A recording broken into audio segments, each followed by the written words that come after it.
Welcome to this episode of Small Bike Stuff. I'm on a very special bike. This is an ex-Japan postie bike. It's an MD90. This model came out as a 50, 90 and a 110, and I don't think they use this specific version of it anymore, sadly, but the MD90 was a really cool release for many reasons, which we'll go through now. Let's jump into how the model started out, and I'm riding this 90 now, 3 gears, we're in third at the moment. Not made for speed, it's made for postal delivery, literally only sold to Japan Post first, under contract, and then they were released into the public, much like New Zealand and Australia do with the CT110 postie bikes that we used for a long time, and then the NBCs and the CC110s, and now the CT125s as well. It's really nice to ride. Anyway, history.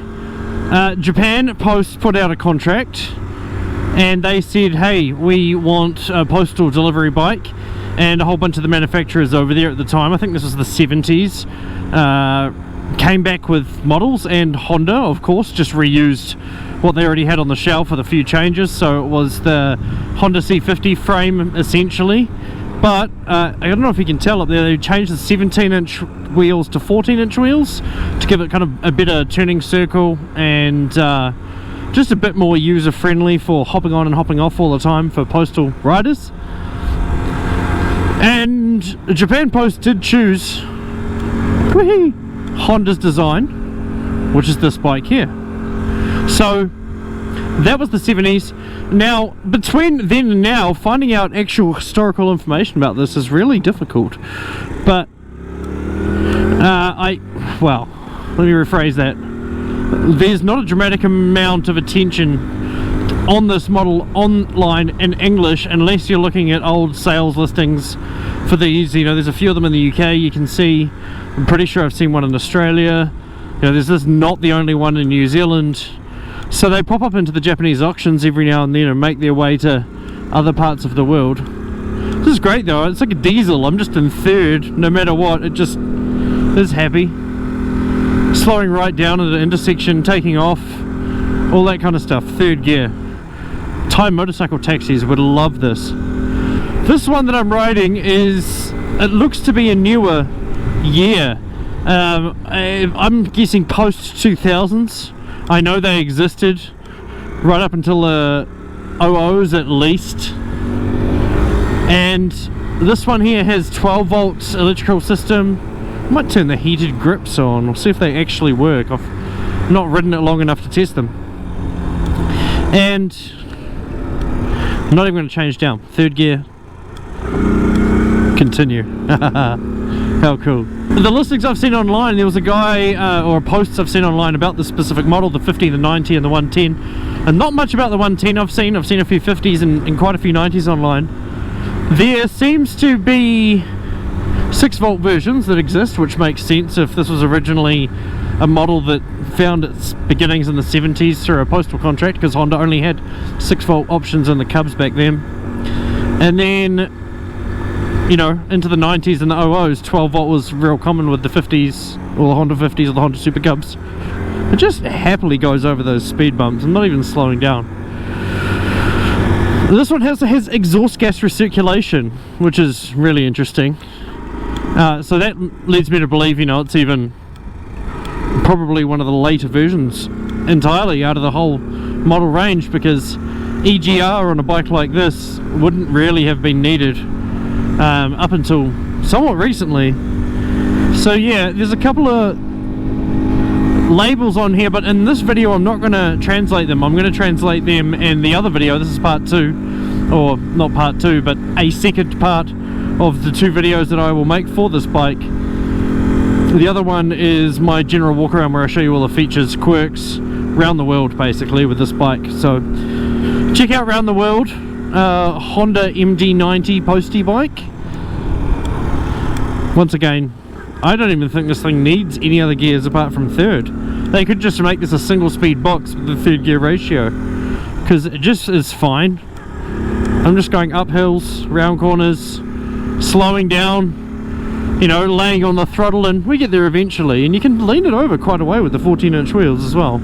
But head over and watch the other video that's been released before this one, which is where I walk around the bike and talk about its different features. So if you want to see exactly what things this does have, apart from what you can see in front of me, which is obviously the heated grips, turn signals up here, those that have ridden the CT 110 posties and 90 posties will know this speedo bucket and speedo setup, except it's a little bit different. It does only have the 3 gears there, whereas the posties had 4. It's getting a bit confusing terminology wise, because posties are the names that we use for multiple bikes. I mean, technically it should just be the CT 90 and 110 Australian postal bike, that's a postie, but we also use those in New Zealand. And then we continue to call the other models that superseded those as posties, so when technically, hypothetically, they're not. So you can see where it starts to get confusing. One of the coolest features of this, and I'll inlay some footage over, is the telescopic box on the back. It's not meant to come with that. These are meant to be taken off before they go through the Japanese auction systems, I think, as far as I'm able to tell, but some of them tend to make it through. I've seen 2 or 3 online, which the majority don't have these boxes, but they're telescopic, so you can make it taller, as you've seen. Would this be good for touring or long distance riding? Yeah, if you wanted to go slow, absolutely. If you were happy plodding along at 50 to 60 kilometers an hour max, which this 90 engine is great at doing, much better than a 50. But you know, don't even bother if you think you're going to be cruising at 70 kilometers an hour. It's just not really the case. You know, there's not much power going on down there. When you kick it over, it doesn't even feel like the compression exists, but it does, and it starts, and it's fine. It's got 59,000 kilometers. I just gave it an oil change the other day, so recently serviced, you could argue. 56 seems like it was the last time someone who had a sticker printing machine serviced it. I don't know if that was a shop or just some person with one. This is kind of wide open to what I'm doing here. I think the heated grips, by the way, oh, it's getting some temperature, but the right feels to be the main one that's working at the moment. I'm just really impressed how I can carry my large frame uphill at, you know, 50 kilometers an hour respectably. It's a shame New Zealand licensing and registration laws around motorcycles are kind of basically make this useless for most people, because in order to ride this legally you have to have a full motorcycle license, and the registration category this falls into, which I mean your yearly fee to keep this on the road, is the same as what you would pay for a Yamaha MT07. So you could pay to keep an MT07 on the road or this. And I'm not saying MT07 is better, but you know, it just is one way and one model to kind of quantify exactly what small bikes are up against mentality wise in New Zealand. But yeah, New Zealand licensing laws kind of rule something like this out essentially, unless you're really dedicated, because, and apart from, of course, from the initial purchase price, you can have a huge bike that can easily travel the length of the country, do a couple of 100 kilometers an hour if you really wanted to, illegally of course, take passengers happily with no qualms at all, and yeah, that costs the same per year to keep on the road as this. I think the license categories are fine. Like, you have to have a proper motorcycle license to ride this. I think that's fine, and they're not hard to pass. You shouldn't just be chucking people on bikes that can do faster than 50-60 kilometers an hour with no proper motorcycle training. They need something, so that's fine. But this thing costs like $400-500 a year to register to keep on the road, and it's just a lot.